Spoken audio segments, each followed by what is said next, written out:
ঢাকা বিশ্ববিদ্যালয় কেন্দ্রীয় ছাত্র সংসদ ডাকসু নির্বাচন স্থগিত করে হাইকোর্টের দেয়া আদেশ স্থগিত করেছে চেম্বার আদালত। ফলে ডাকসু নির্বাচন নিয়ে আর কোনো বাধা নেই।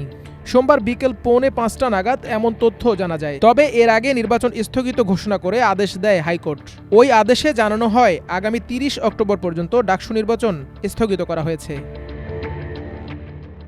ডাকসু নির্বাচন নিয়ে যখন ঢাকা বিশ্ববিদ্যালয় সহ দেশের অন্যান্য বিশ্ববিদ্যালয়গুলোতেও চলছে ছাত্র সংসদ নির্বাচনের তোড়জোড়, রাজনীতিপ্রিয় ছাত্র সমাজ সহ দেশবাসী মুখিয়ে আছে নির্বাচনের ফলাফল নিয়ে, সেই সময় আসে হাইকোর্টের ওই স্থগিতাদেশ। তা নিয়ে শুরু হয় নানান জল্পনা কল্পনা। এর আগে গত 29 জুলাই বিকেল 4টায় ঢাকা বিশ্ববিদ্যালয়ের নবাব নওয়াব আলী চৌধুরী সিনেট ভবনে ডাকসুর তফসিল ঘোষণা করেন অধ্যাপক মোহাম্মদ জসিমউদ্দিন। ঘোষিত তফসিল অনুযায়ী ডাকসুর কেন্দ্রীয় কমিটি ও হল সংসদগুলোর নির্বাচন আগামী 9 সেপ্টেম্বর অনুষ্ঠিত হওয়ার কথা ছিল। এরপর মনোনয়নপত্র সংগ্রহ সব প্রক্রিয়া শেষে গত 26 আগস্ট প্রকাশিত চূড়ান্ত তালিকায় দেখা যায় নির্বাচনে চূড়ান্তভাবে প্রার্থী সংখ্যা দাঁড়িয়েছে 471 জনে। প্রাথমিকভাবে মনোনয়ন জমা দেয়া প্রার্থীদের মধ্যে 28 জন স্বেচ্ছায় প্রার্থিতা প্রত্যাহার করেন।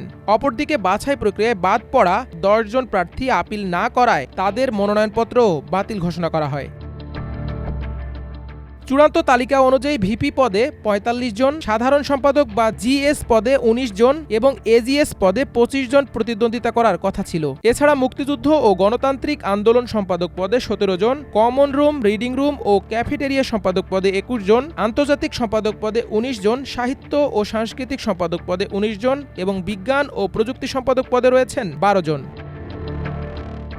তাছাড়া গবেষণা ও প্রকাশনা সম্পাদক পদে 9 জন, ক্রীড়া সম্পাদক পদে 13 জন, ছাত্র পরিবহন সম্পাদক পদে 12 জন, সমাজসেবা সম্পাদক পদে 17 জন, স্বাস্থ্য ও পরিবেশ সম্পাদক পদে 15 জন, মানবাধিকার ও আইন বিষয়ক সম্পাদক পদে 11 জন এবং ক্যারিয়ার ডেভেলপমেন্ট সম্পাদক পদে প্রতিদ্বন্দ্বিতায় ছিলেন 15 জন প্রার্থী। সবচেয়ে বেশি প্রতিদ্বন্দ্বিতা হচ্ছে সদস্য পদে। এবার মোট 217 জন প্রার্থী সদস্য পদে লড়ছেন। সব মিলিয়ে 28টি পদে প্রতিদ্বন্দ্বিতা করার কথা ছিল 471 জন প্রার্থীর। মাল্টিমিডিয়া ডেস্ক, আমার দেশ।